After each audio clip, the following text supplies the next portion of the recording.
আচ্ছা, আমি আপনার কাছে একটা আবদার করব। আপনি কি আমার আবদারটুকু রাখবেন? হ্যাঁ, বলো।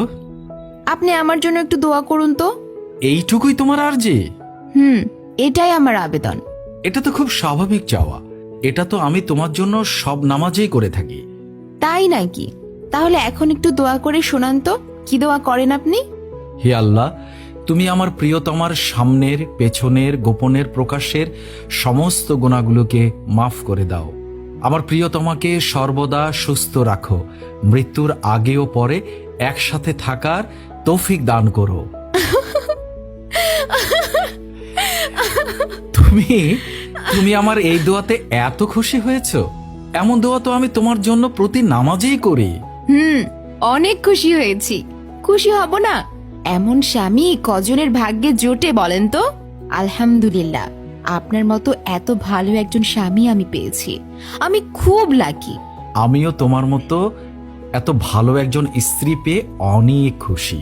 এই যুগের মেয়েরা স্বামীর কাছ থেকে চায় দামি গিফট, জামা কাপড় আর অলংকার, এর পরেও সন্তুষ্ট থাকতে পারে না। আর তুমি কি না আমার থেকে সামান্য দোয়া নিয়েই এত খুশি হয়েছো যে মনে হচ্ছে দিগ্বিজয়ের আনন্দ তোমার মাঝে ফুটে উঠেছে। আচ্ছা, তুমি এই দোয়া শিখলে কোথা থেকে? আম্মাজান হজরত আয়েশা রাদিয়াল্লাহু তাআলা আনহা থেকে।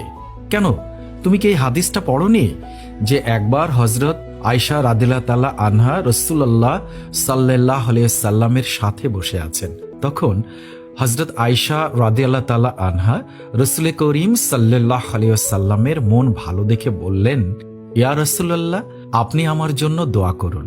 তখন রাসূল সাল্লাল্লাহু আলাইহি সাল্লাম তার জন্য দোয়া করলেন, ইয়া আল্লাহ, তুমি আমার আয়েশার অতীত ভবিষ্যতের প্রকাশ্য গোপনে সমস্ত গুনাহ ক্ষমা করে দাও। তখন আয়েশা রাদিয়াল্লাহু তাআলা আনহা আনন্দে আত্মহারা হয়ে গেলেন। খুশিতে রাসূল করিম সাল্লাল্লাহু আলাইহি ওয়াসাল্লামের কোলে মাথা হেলিয়ে দিলেন।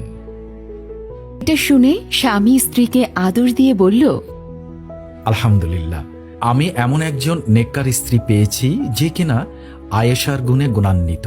আর যে স্বামী আয়েশার মতো স্ত্রী পাবে, তার থেকে আর কে দাম্পত্য জীবনে অধিক সুখী হতে পারে? তাই মহান আল্লাহ পাকের কাছে বলি, মহান আল্লাহ সুবহানাহু ওয়া তাআলা যেন আমাদের সকল অবিবাহিত ভাই ও বোনদেরকে এমন জীবন সঙ্গী দান করেন। আমিন।